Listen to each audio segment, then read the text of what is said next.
yo dije, bueno, vamos a ver, todos los domingos me tienen una palabra rarísima, a ver cuál, en la ruleta de las oportunidades, cuál me tocaba a mí. Y venimos de soteriología y anteriormente amartiología y antropología y bueno, todas esas palabras raras que uno tiene nociones pero que no las domina tan bien. Entonces el estudio nos ayuda. Hoy nos toca eclesiología. Una palabra que poquito por esas casualidades de la vida la conocemos un poquito más. Y dije, eclesiología no tiene nada que ver con Eclesiastés. Pensé en su digo para asociarla. Pero para los que saben hebreo, sí tiene mucho que ver. Y tienen el origen de la palabra en común. Después tiene una derivación, mientras que Eclesiastés hace referencia al predicador, ¿recuerdan? Vanidad, vanidad, es todo vanidad. Y todas esas cosas dijo el predicador que se menciona tantas veces. La palabra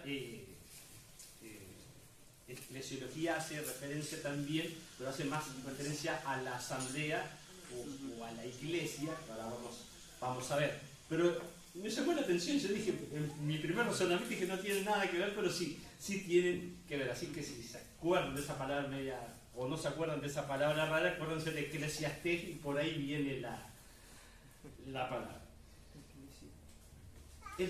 La frase, el estudio de la iglesia, o lo que la iglesia hace aquí en la tierra, es un término y un concepto muy amplio. Si yo les preguntase así rápidamente, ¿cuántas iglesias o denominaciones hay en Rosario? Hoy, funcionando, de puertas abiertas o que abren las puertas. Cuéntenlas rápidamente.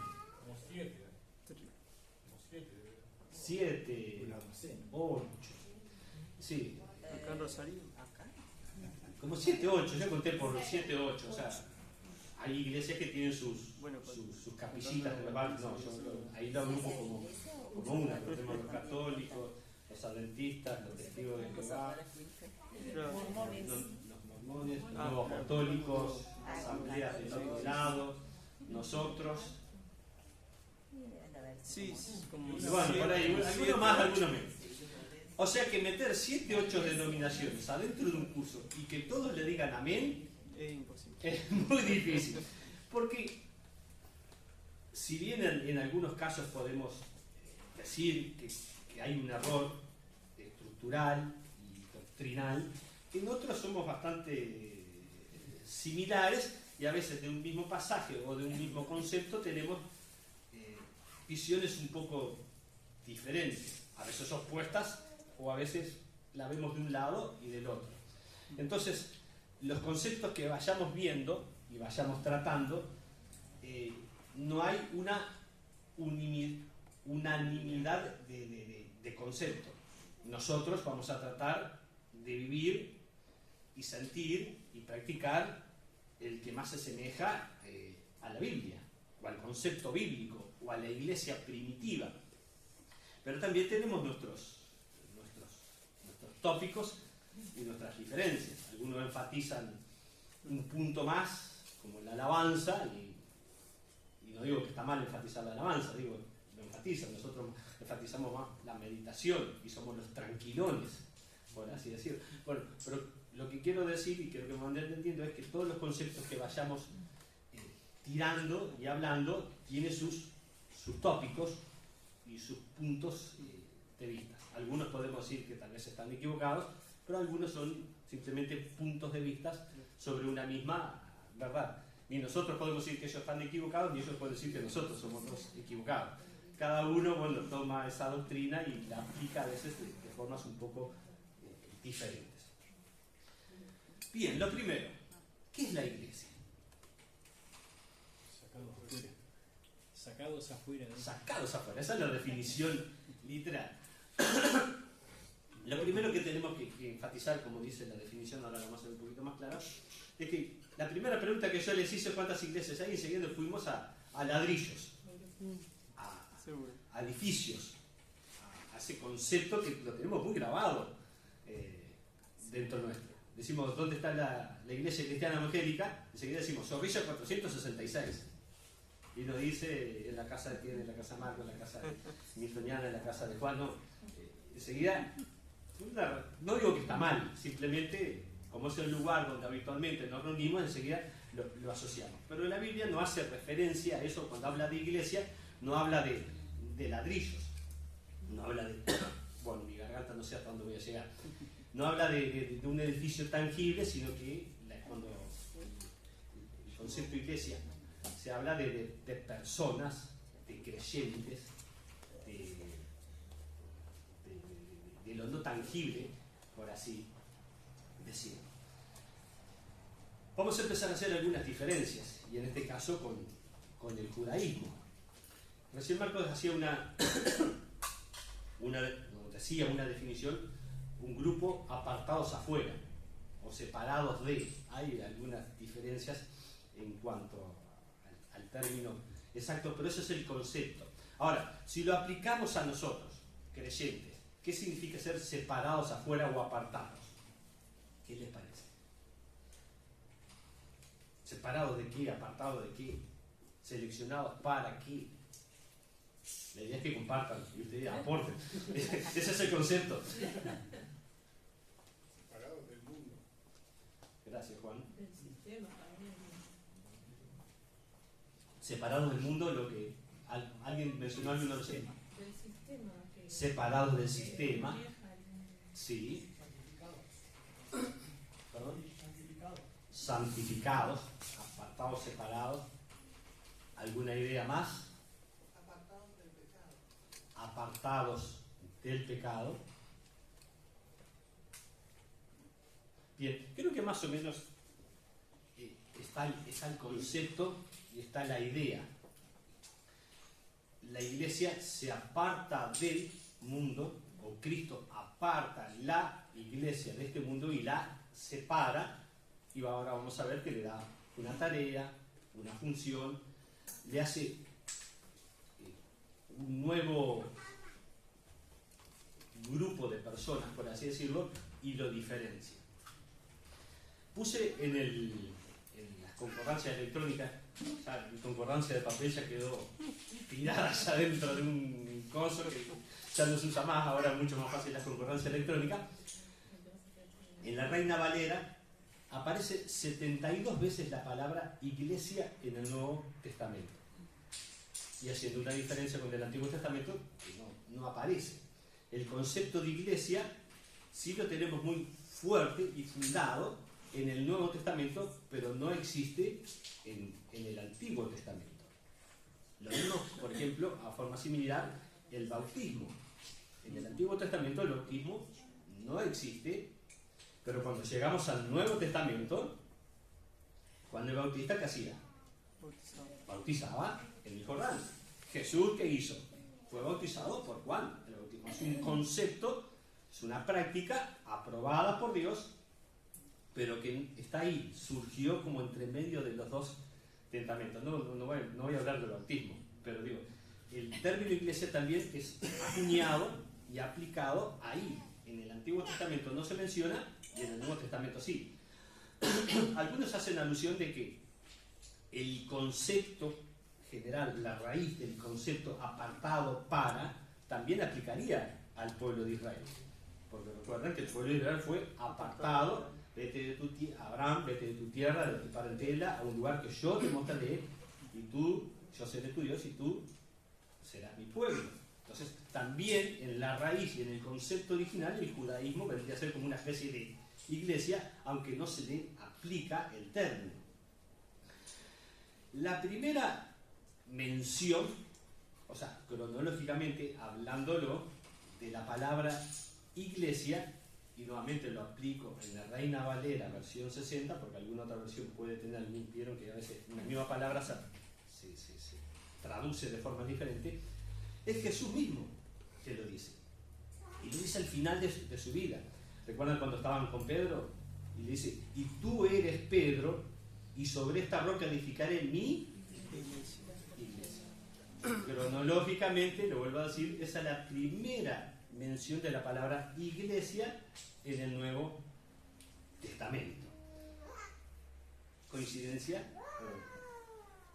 o no coincidencia. Justamente Cristo es quien usa este concepto o quiere implantar este concepto en esta nueva época de la gracia.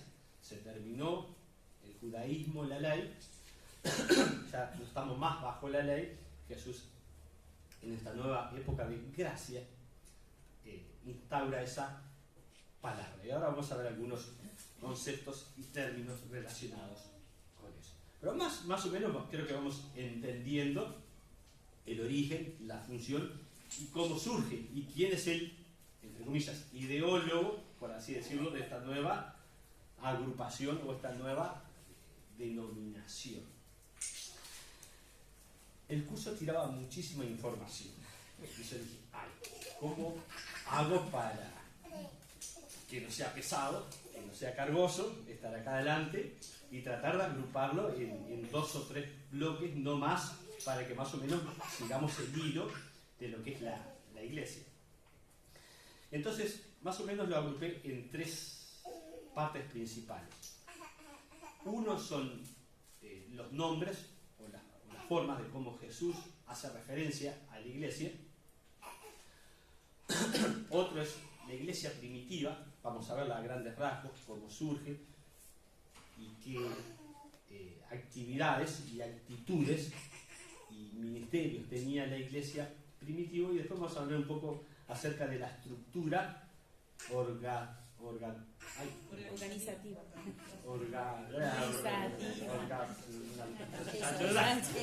Hablando de palabras raras, yo mismo me tranquilo de esto. La organización, la estructura propia de la iglesia, porque tiene que tenerla, porque algo que no tenga una estructura no puede subsistir, porque sola se va a caer por sí misma.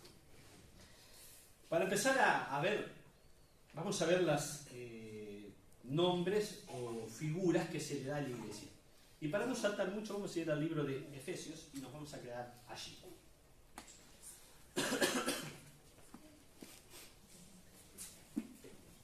Y ahí vamos a ver a varios nombres y también a través del nombre se le va a dar una actividad y un servicio y un ministerio, directa o indirectamente está implícito. Voy a adelantar un poquito el tema de la estructura dentro de la iglesia, porque todos estos nombres que se les da a la iglesia aportan luz también a la estructura. ¿Quién es el líder supremo, por así decirlo, de la iglesia? O debería ser el líder de la iglesia. Dios, Cristo. Creo que eso es lo más sencillo y también lo más elemental. La iglesia no depende de sí misma, sino que depende de Dios. Entonces, tenemos el cuerpo de la iglesia y generalmente en toda organización es como una pirámide. El grupo, no sé, en una industria o una empresa tenemos los trabajadores hasta que hasta el jefe o el dueño. En un gobierno tenemos el pueblo y el presidente como líder. Y también en la iglesia tenemos el cuerpo de la iglesia, después vamos a ver una serie de estructuras y la punta de la pirámide es Dios. Algunas diferencias, esto me estoy adelantando al último punto, hacen estructuras piramidales humanas, entre comillas, y llegan a tener un líder terrenal, por así decirlo. Y para que lo entiendan, por ejemplo, en la iglesia católica, el líder es el Papa. Entonces tiene la estructura de creyentes, pero van, no sé, cura, párroco, obispo, arzobispo, cardenal, bueno, no sé cómo es, hasta que llega al Papa, que es una estructura, y supuestamente el Papa es el líder supremo de la iglesia. Pero recuerden, siempre cuando hablamos de iglesia, el líder supremo o el superior o el máximo siempre tiene que ser Dios. Entonces ahora vamos a ver algunas figuras de qué es Cristo y qué es Dios para la iglesia. Son muy fáciles, son conceptos que muchas veces los manejamos y los hablamos y los decimos. Efesios 1, 22 al 23.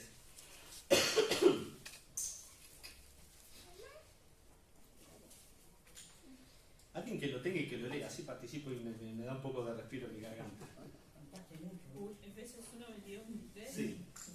Y sometió todas las cosas bajo sus pies y lo dio por cabeza sobre todas las cosas a la iglesia, la cual es su cuerpo, la plenitud de aquel que todo lo llena en todo. Muy bien. ¿A qué hace referencia acá? Cristo es ¿qué? De la iglesia. Y la iglesia es ¿qué? De Cristo. Cabeza y cuerpo. Cristo es la cabeza de la iglesia y la iglesia es el cuerpo de Cristo. Entonces, en esta figura, ¿qué es lo que representa? ¿Cuál es la función de la iglesia y cuál es la función de Cristo? Es muy elemental, pero yo sé, pero para participar. Y el cuerpo es el que ejecuta. ¿Perdón? La cabeza es la que piensa y el cuerpo es la que ejecuta. La cabeza es la que piensa y el cuerpo ejecuta. Muy bien, creo que es muy sencillo, pero es la idea y el concepto. En otras figuras y en otras partes de otros pasajes habla de las funciones del cuerpo, recuerda los miembros del cuerpo, que algunos son más visibles, otros menos visibles, unos más exteriores, pero dice que todos son miembros los unos de los otros y todos necesarios. El pie no le puede decir al ojo y bueno, recordamos esos pasajes. Pero tenemos el concepto, Cristo es nuestro líder, Cristo es nuestro jefe, Cristo es quien organiza ese cuerpo, como dice otro pasaje de la Biblia, para que vaya creciendo en forma pareja y constante. Y Cristo es el gran líder de la iglesia. En este caso, representado por un cuerpo de una persona. Vamos a ver el segundo. Efesios, no vamos a salir de Efesios. 2:20 al 22. Y alguien que me lo lea también.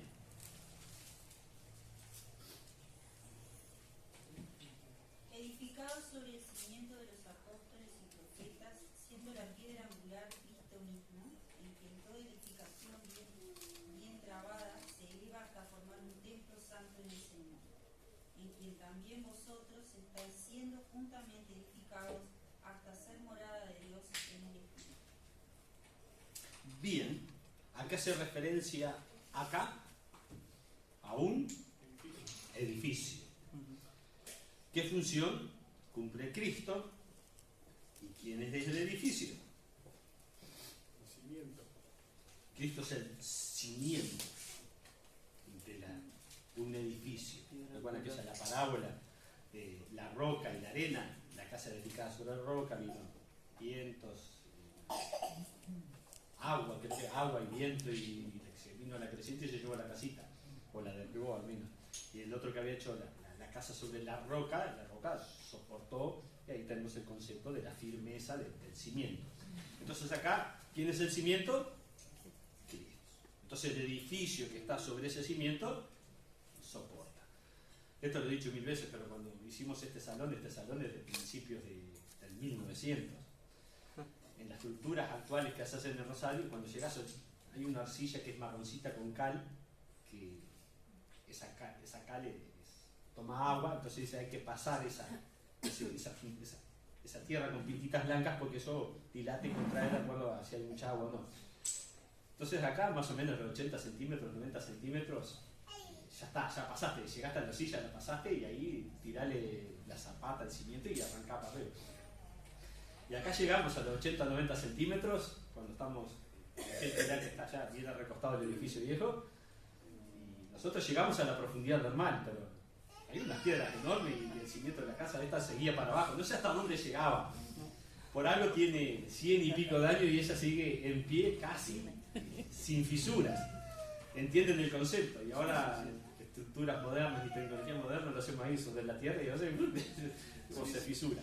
Pero entendemos el concepto. Un buen cimiento hace una edificación firme. Y Cristo es el cimiento de la iglesia. Y sobre él reposamos y sobre él también dice que crecemos y nos desarrollamos.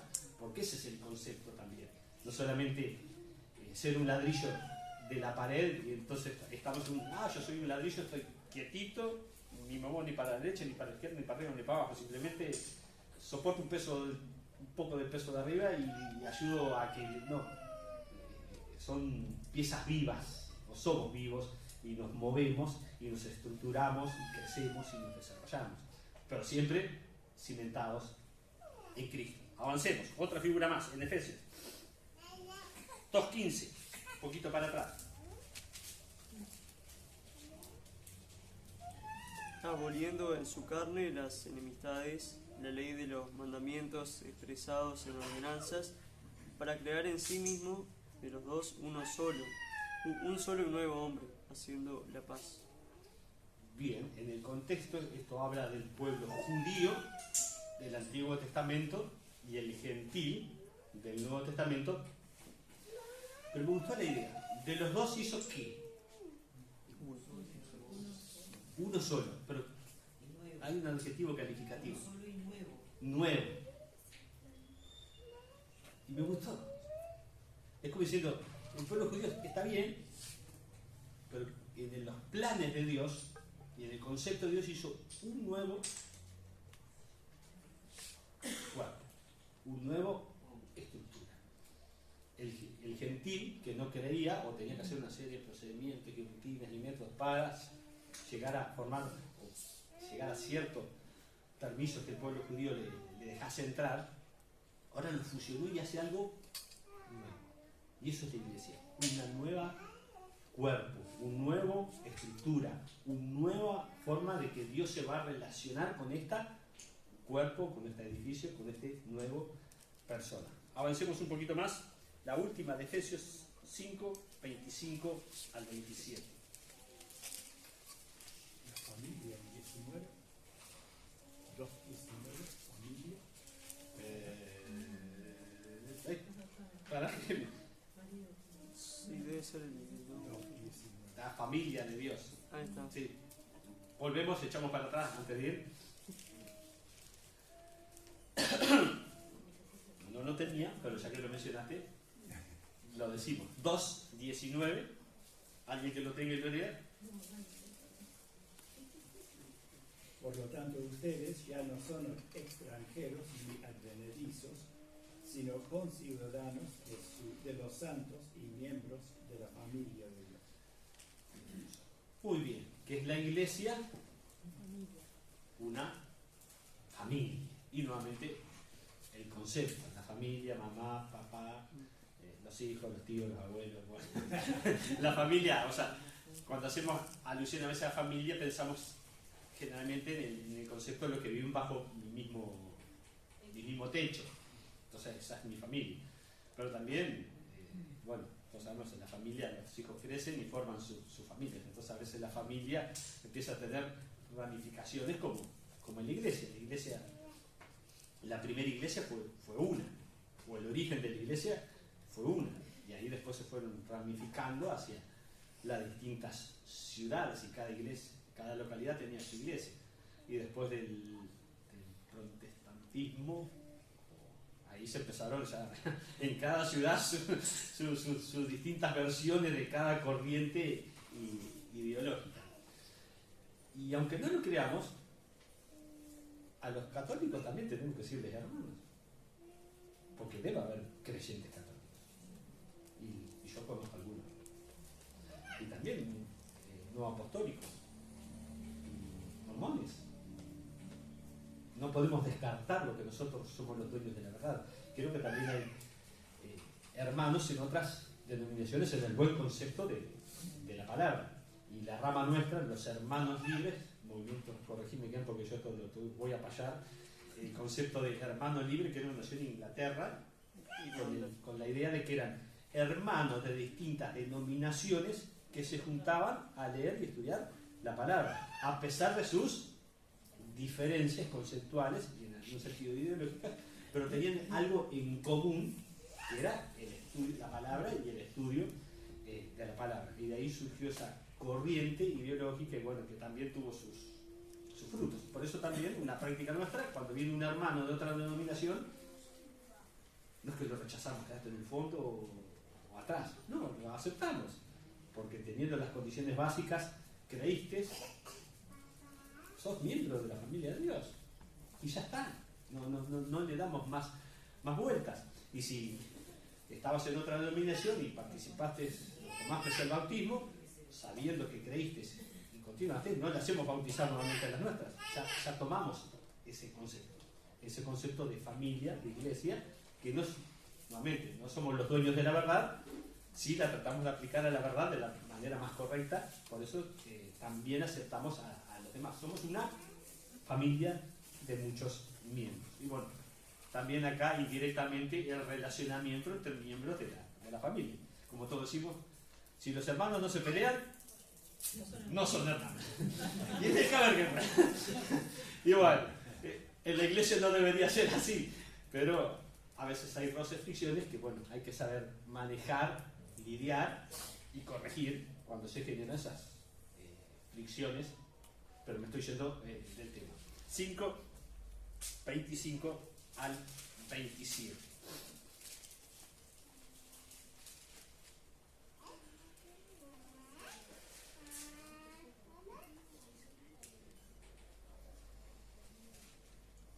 ¿Alguien que lo tenga que leer? 5, 25. Maridos, amad a vuestras mujeres, así como Cristo amó a la iglesia y se entregó a sí mismo por ella, para santificarla, habiéndola purificado en el lavamiento del agua por la palabra. ¿Y el 27? A fin de presentársela a sí mismo, una iglesia gloriosa, que no tuviese mancha, ni arruga, ni cosas semejantes, sino que fuese santa y sin mancha. Muy bien. Nuevamente, otra figura más. ¿Cuál es la figura que estamos hablando acá? ¿Cuál es la figura de Cristo y cuál es la figura de la iglesia? Esposa. ¿Quién es la esposa? ¿Quién es el esposo? Cristo el esposo. Cristo el esposo, La iglesia. la iglesia la esposa. ¿Cuál es la función del esposo según este pasaje? O lo que quiere hacer con la esposa. Amarla y presentársela a sí mismo. ¿En qué condición? Santa. Bien, todos entendemos el concepto y la figura y la pureza dentro del matrimonio, lo que ello representa. Entonces también no vamos a forzar más la figura de lo que se quiere representar. Cristo es el esposo y quiere para sí una iglesia santa, limpia, pura. Y bueno, esa es la condición o la tarea, una de las tareas que la iglesia tiene aquí en la tierra, permanecer limpia para Cristo y aceptar ese liderazgo, porque habla del liderazgo dentro del matrimonio, la esposa y el esposo. Y Cristo es nuestro líder, Cristo es nuestro esposo, por así decirlo. Y más o menos todas las figuras que hemos visto contribuyen a el mismo concepto. Dios es nuestro líder, Dios es nuestro jefe, no malinterpreten la palabra, es nuestro Dios, a Él debemos respeto por su autoridad. También hay otras figuras y otros conceptos similares, y por razones de tiempo y no saltar mucho de la Biblia, porque a veces nos distraemos un poco. Por ejemplo, ¿recuerdan alguna otra figura de la relación de Cristo con la iglesia? Hay una que es muy famosa, en Juan. Yo soy el buen pastor. Ustedes son, muy bien. Yo soy el buen pastor y ustedes son Y las ovejas. las ovejas. Nuevamente, otra figura que aporta luz o refuerza el concepto de quién es el líder y quiénes son los que somos en este caso apacentados por este buen pastor que nos lleva a fuentes de agua, a buenos pastos, que nos cuida de la inclemencia del tiempo, no, porque eso sería el redil, pero que nos cuida de, no sé, de lobos, zorros o esas cosas que quieren comer. ¿Alguna otra? ¿Recuerdan? Ya las otras ya se empiezan a rebuscar un poco más. La vid y Yo los soy la pámpanos. vid, vosotros los Pámpanos. pámpanos, las ramitas. Separados de mí, nada puede hacer. Nuevamente, Él es quien suministra nuestra vitalidad, la fuerza vital, la savia ahí, que entrega por sus raíces y las ramitas van creciendo para que puedan tener sus racimitos de uva y de buena calidad. Un mocatel dulce. Me encanta. Bien, ¿alguna otra? Una nación santa, puede ser. Que somos una nación santa. Nación santa, Que somos conciudadanos. pueblo santo, nación santa adquirida Pueblo elegido por Dios. para buenas obras. Bien. Ujú. Hay una partecita en Timoteo que dice: la iglesia es columna y baluarte de la verdad. ¿Qué es baluarte? Yo lo tengo que buscar, así que si alguno lo agarro distraído, no se asuste. El fundamento. Baluarte. El fundamento. No hace referencia, estamos hablando de la verdad, o sea, de la palabra. Una bandera, digamos. Columna es Baluarte. aguanta. Primera Timoteo, que está. Primero el lugar de vigilancia de la Sí, o sea, hace referencia a la defensa. defensa. O sea, la iglesia es el predicador, por así decirlo, el que va a sustentar la palabra aquí en la tierra, pero también la va como a resistir, va a soportar los ataques del enemigo para tratar de tirarla al piso. Recuerden que una de las funciones es ir por todo el mundo y predicar el evangelio a toda criatura. Y a algunos no les va a gustar y nos van a atacar. Entonces tenemos la tarea de ir y predicar, pero también de soportar los ataques del enemigo para que esa palabra no se chique. Pero más o menos vamos a dejar por acá el concepto de las figuras de la iglesia, que todos más o menos vamos entendiendo y comprendiendo.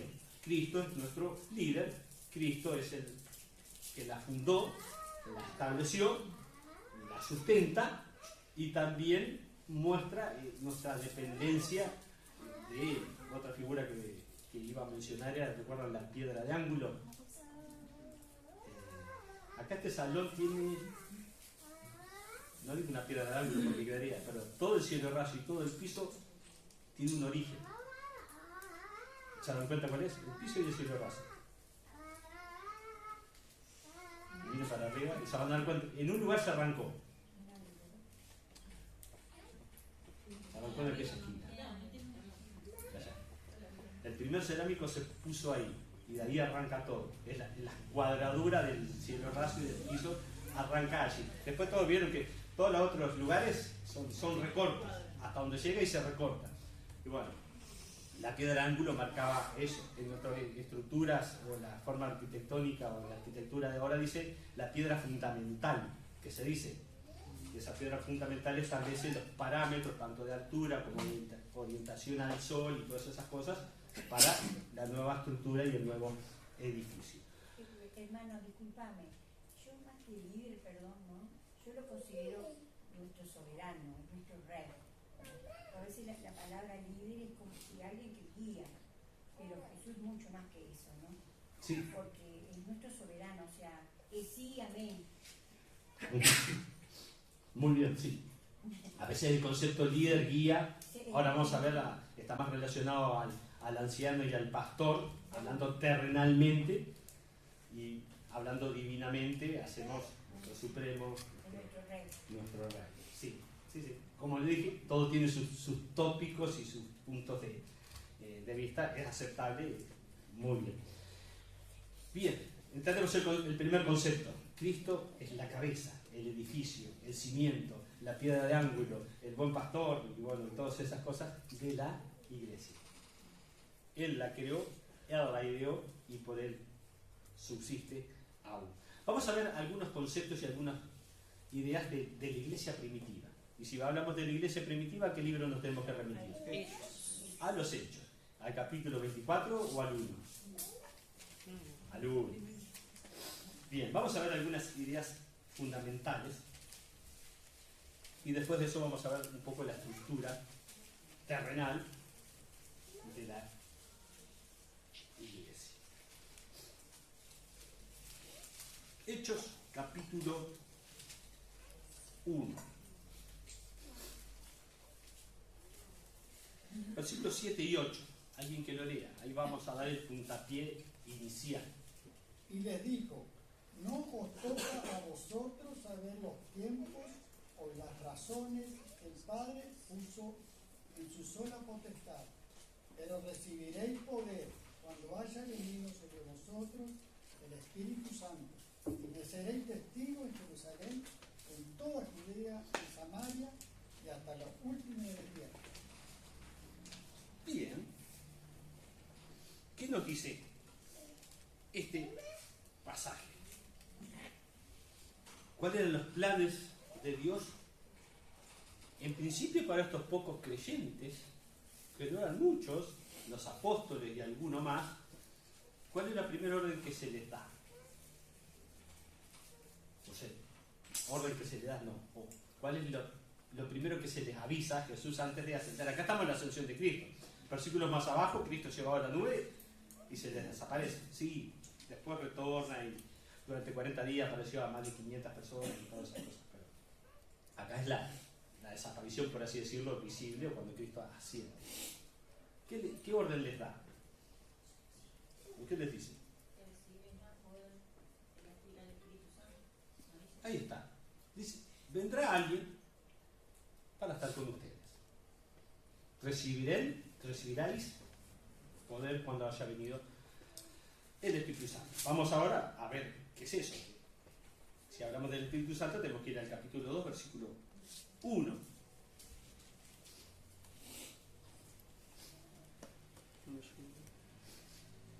¿Qué dice? Cuando llegó el día de Pentecostés, estaban todos unánimes juntos. No sé si sigo. Sí. Y de repente vino del cielo un estruendo como de un viento recio que soplaba, el cual llenó toda la casa donde estaban sentados. Y se les aparecieron... Todos conocemos el concepto, la idea, la figura y el relato, cómo continúa. Es para muchos teólogos, y casi hay unanimidad en esto, el inicio de la iglesia, o el puntapié, o cuando hoy hablamos de que Pedro dijo sobre esta roca edificaré la iglesia, el origen se menciona, o se le atribuye a esto. Este es el origen de la iglesia. Cuando se juntó, o cuando vino el Espíritu Santo con las personas. En el Antiguo Testamento, sí, a veces bajaba el Espíritu Santo de una forma puntual y ascendía. Pero para estar en forma permanente y constante, es a partir de Pentecostés. Y todos coinciden, básicamente, en que el origen del día de la iglesia es en Pentecostés. ¿Qué significa Pentecostés? ¿O cuándo es Pentecostés? Ya lo dejo, que me fui del tema, pero simplemente porque ya lo mencionamos, ya que lo decimos. El término Pentecostés o pentágono, 50 días, ¿a partir de cuándo? De la Pascua. De la Pascua. 50 días de la Pascua. Entonces ahora estamos justamente en ese interín de... No vamos a ir al tema, no estoy yendo al tema, pero simplemente para que lo tengan presente y refrescar el término de dónde viene Pentecostés, así. Entonces, ahí comenzó la iglesia. ¿Alguno recuerda qué se dice durante el capítulo 2? ¿Qué pasa cuando viene, recuerdan, el Espíritu Santo en forma de llama y se para y personas, dice que en Jerusalén estaba la fiesta judía y era un loquerio de gente de todos lados. Dice que cada uno, después hablaba, sentía hablar en su propio idioma la predicación de la palabra, las manifestaciones del Espíritu en ese acto fundacional, por así decirlo, de la iglesia, manifestaciones del Espíritu. Y ahí comienza la iglesia. Entonces, ¿dónde arranca la iglesia? ¿Dónde sucedieron todas estas cosas? En Jerusalén. Y también Jesús le había dicho, vayan por todo el mundo. Jerusalén, Judea, Samaria y hasta los confines de la tierra. Y ahí arrancó la iglesia. A veces tímidamente, a veces no tan tímidamente, a veces oprimida, a veces perseguida. Y los hermanos se comenzaron a ir por una razón o por la otra. Y mientras que iban caminando, iban esparciéndose, iban predicando la palabra. Como le dijo, a veces tal vez un Pablo, Sila iba a decir, o Pablo, Marcos, salieron a predicar el Evangelio de sus viajes misioneros, pero otros también perseguidos, correteados, iban predicando el Evangelio. Eso también en nuestros tiempos hay movimientos, no digo generacionales, movimientos, ¿cómo se llama?, de personas.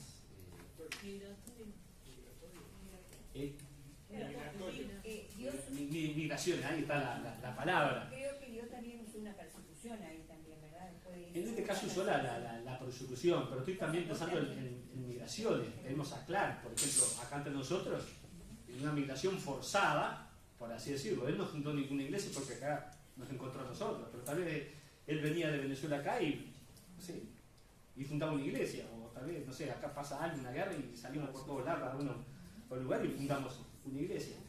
El Señor obra deliberadamente, pero la idea es que el creyente habla, predica. Y la iglesia arrancaron en Jerusalén, después se fue a Antioquía y después iba predicando. Pablo fundó muchas iglesias, se fue a las iglesias, a regiones más lejos, Macedonia, Asia, terminó en Roma preso y seguía predicando y la iglesia comenzaba a multiplicarse y a dividirse. Pero quiero acá, en el final del capítulo 2, ¿qué es lo que hacía la iglesia primitiva? Y el tiempo se me está yendo y tengo que llegar a la última parte que va a ser bastante rápido. Las actividades básicas de la iglesia fundacional, por así decirlo, y a ver si nosotros la cumplimos o no la cumplimos, si somos parecidos, diferentes o diametralmente opuestas. El partimiento del pan. Hechos 2:42, ¿qué hacía la iglesia primitiva? Perseveraban en la doctrina de los apóstoles, en la comunión unos con otros, en el partimiento del pan y en las oraciones. Bien. ¿Cómo les parece que estamos con estas 4 acciones? ¿Nos parecemos? ¿Nos diferenciamos? Estamos flacos en la hora de oración. ¿Flacos en la hora de oración? Puede ser, sí. Me incluyo yo, pero... Entonces creo que cada uno tiene que hacer su autoanálisis. Esto lo podemos tomar en forma personal, yo como estoy dentro de esos 4 puntos, y cómo está mi iglesia local o mi iglesia nacional o la iglesia universal y bueno, todos esos movimientos. Pero creo que lo principal es lo personal y lo local, porque esto hace referencia a una iglesia local. Rápidamente lo mencionaron. Lo primero, ¿qué hacían? Una consulta, cuando habla del partimiento del pan, ¿habla exclusivamente de la Santa Cena o está hablando en realidad de que la iglesia se congregaba como a compartir la comida o el sustento? ¿Está hablando específicamente de la Santa Cena? Yo lo interpreto así. Partimiento del pan es la cena del Señor. Pero referente a eso. Sí, yo lo interpreto así. Si bien recuerdan que vendían las propiedades y tenían todas las cosas en común y no habían necesitados, pero creo que esto hace referencia a lo que Jesús había instituido no hacía muchos días atrás, porque recuerdo, ascendió y en la última cena dijo: tomad, esto es mi cuerpo. Estamos hablando de un mes y algo atrás. Como nuevamente vuelvo a decir, nosotros tenemos la costumbre de todos los domingos juntarnos y participar de los símbolos. Hay iglesias que lo hacen una vez al mes. Conozco alguna una vez al año. Nunca he estado en una iglesia. Digo, normalmente después están los tópicos y las aplicaciones. Como en la iglesia primitiva, no lo vamos a mencionar, decía que se juntaban cada primer día de la semana para participar del pan. Nosotros mantenemos, no quiero decir ritual, porque queda como feo y chocante, porque la cena no es un ritual, es un acto de obediencia hacia Cristo. Nosotros mantenemos esa costumbre, tengo que volver a decir, aunque esa forma, ese método, esa práctica, que se asemeja a la iglesia primitiva, y lo mantenemos, y creo que es saludable, sano hacerlo. Entonces, el partimiento del pan, la doctrina de los apóstoles. En aquel entonces no había una Biblia, un Nuevo Testamento, ellos lo estaban escribiendo casi ahí. Después se forjó el Nuevo Testamento y bueno, ahora nosotros leemos la doctrina en la palabra, pero no solamente leer, escuchar, asistir a conferencias y todo eso. Entonces, la doctrina de los apóstoles, el partimiento del pan, la comunión, ningún carbón, ninguna brasa separada del fuego resiste, se enfría. Entonces la idea del concepto de comunión, y si bien acá la comunión participamos todos, disfrutamos, pero a veces cuando nos paramos, hablamos, compartimos, interactuamos, está muy buena, tenemos reuniones de todo índole, tipo, marca, forma, color, tamaño, y tratamos así, para que justamente fomentar la comunión, que podemos hacerlo como iglesia, como estructura, pero también a veces es lindo que los hermanos se visiten unos a otros sin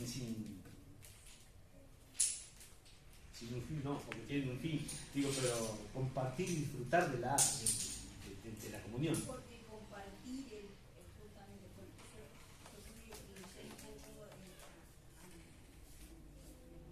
no creo en otras cosas, dice que como el partir el pan era como en esa costumbre judía, era como el inicio, el arranque, era como decir la oración para bendecir la comida, era como el momento en el que todos, el momento de la comida era justamente eso, el momento íntimo de la comunión, del compartir entre todos, que no era solo el partir el pan. Por eso preguntaba si ese versículo se refería solamente a eso, o era que en realidad justamente se congregaban, como muchas veces se hacen comidas especiales, ¿no? Acá decís, bueno, el momento de partir el pan era como el amén de la oración para decir, bueno, ahora arranquen y compartan, y ¿no? Por la costumbre que ellos tenían. Sí, también, digo, hay que tener en cuenta también que, por ejemplo, en Corinto hicieron un desastre de esto. En Corinto se juntaban a partir el pan, dice que algunos llegaban comiendo, sacaban todo y otros llegaban, no tengo nada. O sea, nuevamente, está la interpretación alguna que a veces nos corremos o la aplicamos de una forma. Y Pablo fue tajante y duro, muchachos, en estos nuevos alabos le erraron feo, corrijan este aspecto. Claro, como hecho fue antes, ¿no? Pero creo que sí, la cena es un momento creo que íntimo de la persona con el Señor al estar allí delante de los símbolos y también de la iglesia delante del Señor. Es un momento lindo, no es simplemente un rato que tengo que pasar ahí cantando de una forma, meditando de otra forma, estudiando de otra forma, que tiene su propia estructura en la reunión. No, creo que son las cosas que realmente nos tendrían que llegar a las emociones, al corazón, a los sentimientos. No digo que la cena sea de emociones, pero sí digo algo tan personal, algo tan íntimo, algo tan lindo. Después nos juntamos y, no sé, hacemos un pin y disfrutamos también de la comunión. Pero que esos momentos de comunión son lindos, como los que vivimos y sentimos en nuestra casa, cuando tal vez me levanté primero y no hay nadie a la vuelta, entonces aprovecho y ese momento de comunión, de cercanía, de intimidad, son muy buenos, lindos y gratificantes también.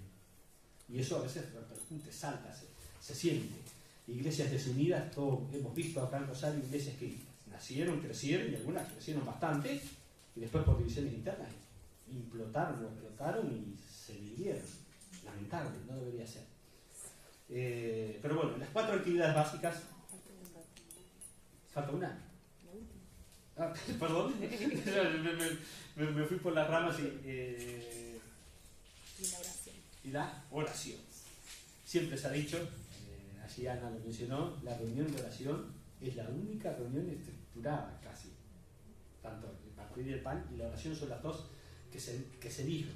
Y a veces, lamentablemente, los jueves somos menos. Tendría que ser al revés. Los jueves ser toda la iglesia y los domingos, no digo que los domingos seamos menos, no me malinterpreten, pero digo, sería la reunión principal. Y a veces en eso flaqueamos, como también flaqueamos en nuestras oraciones personales. Así que las 4 doctrinas básicas, tengámoslas presentes, autoanalicémoslas, vivámoslas en forma personal para después vivirlo en forma congregacional.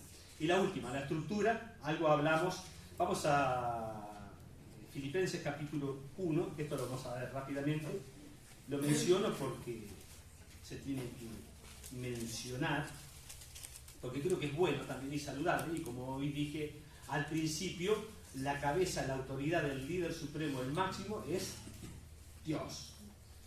Y a veces organizaciones humanas ponen estructuras que no coinciden con la que fue la estructura de la iglesia primitiva. Filipenses 1.1 hace mención a 3 grupos de personas dentro de la iglesia. Todos los santos, obispos, diáconos. Y se acabó.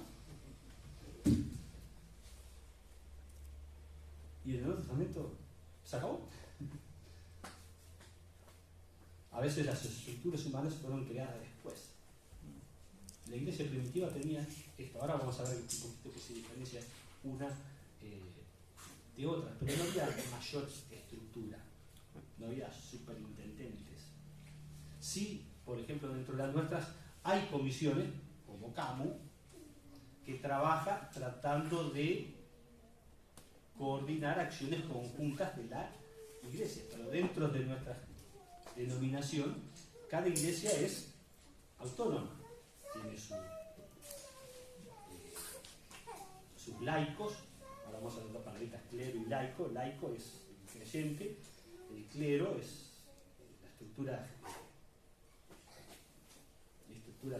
de gobierno, por así decirlo, que se usa en otras denominaciones. Nosotros no lo usamos porque no hay diferencia entre un líder y un creyente. Para Dios somos todos importantes, vieron las figuras que hoy vimos atrás. Otros lo enfatizan y lo estructuran. Consideramos que no es lo adecuado, consideramos esta idea y esta figura. Sí, comisiones que a veces interactúan, sí, comisiones que a veces aportan. Hemos visto problemas que surgen en una denominación y bueno, tratamos de colaborar, tratamos de aportar, tratamos de ayudar, aconsejamos, pero a veces la congregación local es autónoma, o debería ser así. En el judaísmo no. Es decir, algo muy estructurado. ¿Recuerdan? ¿Dónde estaba el templo? En Jerusalén. En la otra ciudad había sinagoga. La autoridad, por así. Ahora vamos a ver. La autoridad estaba en Jerusalén. De ahí surgía para todo el mundo se dirigía desde Jerusalén. Recuerden que estaba el sumo sacerdote, que era el líder supremo dentro de los judíos, que después debajo del sumo sacerdote estaba el Sanedrín, o sea, 70 ancianos líderes que junto con el sumo sacerdote que se destacaba por sobre ellos eran los encargados de esparcir ordenanzas, mandamientos y todo eso. Entonces vemos aún dentro del judaísmo una estructura muy fuerte. Tenemos los levitas que eran encargados de hacer funcionar el templo, pero dentro del Nuevo Testamento de la iglesia no se ve esa estructura y se mencionan estos tres grupos de personas que rápidamente, por razones de tiempo, lo vamos a mencionar. Primero los santos. ¿Quiénes son los santos? Todos somos santos. Tanto un líder como un no líder, por llamarlo de una manera, es santo, porque todos tienen que ser creyentes y todos tienen que vivir y sentir eso de ser creyentes, justamente, ser pueblo de Dios, hijo de Dios. Después el obispo. Literalmente, obispo significa supervisor. No más que eso. Alguien que supervisa o ve. Normalmente también acá, con la palabra obispo, tenemos al anciano, al que supervisa, que por su función y su trayectoria y su responsabilidad tiene esta función de dirigir a la congregación. Hay un término muy combatido, es la autoridad. A veces resistimos a la autoridad, pero la autoridad es necesaria en toda estructura y en toda organización. Si no hay autoridad, la estructura se cae, la organización se cae. Y justamente esto era un artículo periodístico haciendo referencia a que hoy el alumno de la escuela le quiere tener la misma autoridad que el maestro de la escuela, y chocan. Y el ladrón tiene a veces más autoridad, acá lo voy a tocar bañándome antes, a veces el ladrón tiene más derechos que el policía que lo va a arrestar, y el que infringió el delito fue el otro.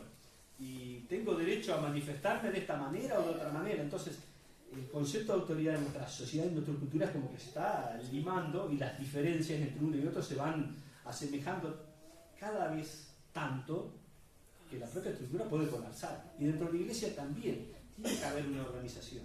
Y hay una organización que soporta y aguanta la estructura propia de la iglesia. Si todos fuésemos líderes acá, ¿qué haríamos?